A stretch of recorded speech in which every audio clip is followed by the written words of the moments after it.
ভাই মান সম্মান থাকতে এই কাজটা আপনি এখনই করুন। দেখুন, আপনি যদি ক্রোম ব্রাউজারের সমস্ত হিস্টোরি ডিলিট করে দেন, তবুও কিন্তু সেগুলো আপনার ফোন থেকে পুরোপুরি ভাবে ডিলিট হয় না। ক্রোম ব্রাউজার থেকে সবকিছু ডিলিট করার পরেও সবকিছু কিন্তু এইখানে ঠিক এইভাবে সেভ হয়ে থাকে। যারা একটু ফোন সম্পর্কে বোঝে তারা কিন্তু খুব সহজেই এগুলো দেখে নিতে পারে, মান সম্মানটা আপনার চলে যেতে পারে।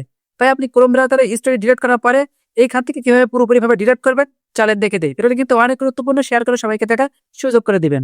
এর জন্য আপনার ফোনের ক্রোম ব্রাউজারটা ওপেন করে নেবেন। এরপর সার্চ বক্সে ক্লিক করবেন। সার্চ বক্সে আপনারা লিখবেন মাই অ্যাক্টিভিটি। আপনারা মাই অ্যাক্টিভিটি লিখে সার্চ করবেন। এরপর এখান থেকে আপনারা গুগল মাই অ্যাক্টিভিটি এই অপশনে ক্লিক করবেন। এরপর নিচের দিকে স্ক্রল করবেন। নিচের দিকে স্ক্রল করলে দেখবেন যে আপনি এত যাবত আপনার ফোনের গুগল ক্রোম, আপনার ফোনের ইউটিউবে যে সকল ভিডিও দেখেছেন, যে সকল সার্চ করেছেন, সবকিছু দেখবেন সেভ হয়ে আছে। যে কেউ দেখলে কিন্তু আপনার মান সম্মানটা চলে যেতে পারে। তাই আপনি এগুলো ডিলিট করে দিবেন। মাঝে মধ্যে এখানে এসে আপনি এগুলো ডিলিট করে দিবেন। ডিলিট করার জন্য আপনি এইখানে ডিলিট অপশন দেখতে পারবেন। আপনি এই ডিলিট অপশনে ক্লিক করবেন। এখান থেকে অল টাইম এই অপশনে ক্লিক করবেন।